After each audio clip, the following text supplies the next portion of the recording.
So what's up guys, meron tayo ditong AG's Geek Bar. Ito yung disposable nila. Yan, kung makita nyo.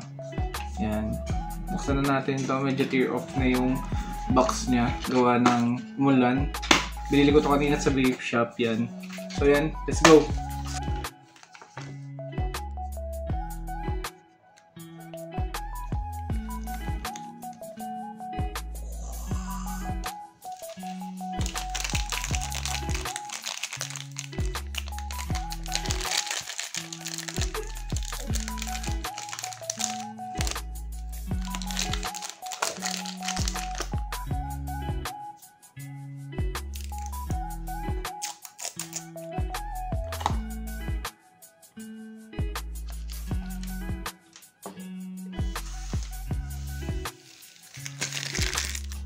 So yan guys, meron tayo ditong Geek Bar nga, 8,000 for full root. Alam ko, to 3 mg na freebase nicotine, then 10 ml. And ito yung tsura nyan, yan, an actual nya. Yun, tapos may expiry date din sila dito, and alam ko bagong labas lang to.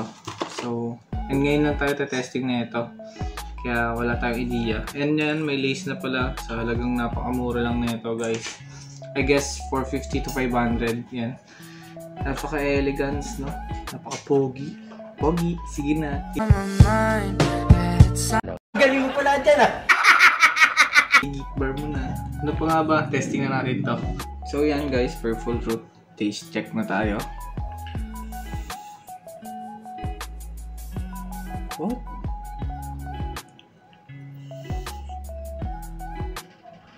Ano kaya ang flavor nito? Ba't ganun? Purple root. Para siyang corn na ewan na malamig-lamig.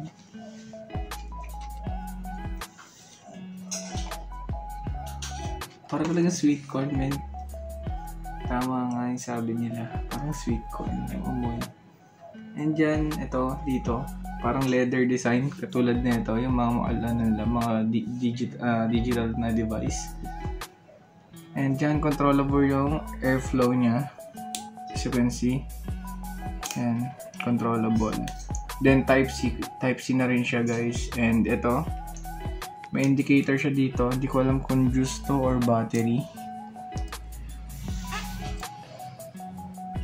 Oo nga, ito battery then juice. Ayun o, may thunder then yung potion. Potion tawag ko sa juice. And yun, napaka-pogi din ng lace nila guys. Ano? Tapos yung mismong device, ang pogi. 10 ml sa ganito kaliit. Palag-palag naman. Ang problema ko lang sa kanya, hindi ko lang alam kung ano lang purple root. Pero lasa ko talaga sa kanya, corn. Ayan. Pero masarap. Lasang-lasa. So yan guys, sana matikman nyo rin. And soon, tikman naman natin ibang flavors pag may kwera na tayo. Pero kung paparanasin tayo ni Geek Bake, why not? Peace!